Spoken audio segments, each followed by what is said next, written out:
সবাইকে স্বাগত আমার চ্যানেলের এটাই প্রথম লং ভিডিও যেখানে আমি তোমাদেরকে দেখাবো কিভাবে বাড়িতে বসেই বডি বাটার তৈরি করা যায়। এখানে আমি 2 চামচ মতো অ্যালোভেরা জেল নিয়ে নিচ্ছি।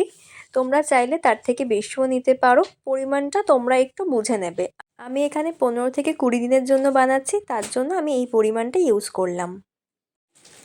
পরবর্তীতে আমি ভ্যাসলিন পেট্রোলিয়াম জেলি 10 টাকার যে কৌটোটা, সেই কৌটের পুরো হাফ কৌটো ভ্যাসলিন দিয়ে দিলাম এখানে।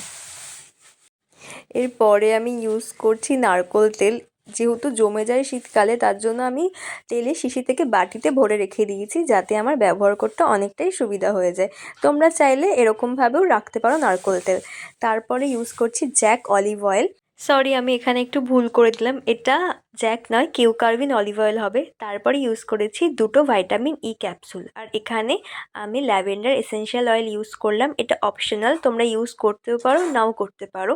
ল্যাভেন্ডার এসেনশিয়াল অয়েলটা আমি ওই 7-8 ফোঁটা মতো ইউজ করেছি, ভিটামিন ই ক্যাপসুলটা 2টো, আর কিউকারবিন বডি অয়েলের 1 চামচ দিয়েছি।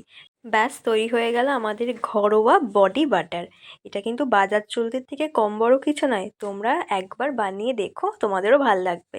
আর অবশ্যই আমাকে কমেন্টে জানিও কারা কারা এই ভিডিওটা দেখলে এবং কে কে এটা বাড়িতে বানিয়েছো, তোমাদের কেমন লেগেছে সেটা আমাকে অবশ্যই কিন্তু জানিও। আর ভিডিও যদি ভালো লাগে একটা লাইক, কমেন্ট আর সাবস্ক্রাইব করে দিও চ্যানেলটাকে। ধন্যবাদ তোমাদের সকলকে আমার সাথে এই ভিডিওটা দেখার জন্য। আর ডিফারেন্সটা আশা করি তোমরা বুঝবে যখন তোমরা এটা ইউজ করবে।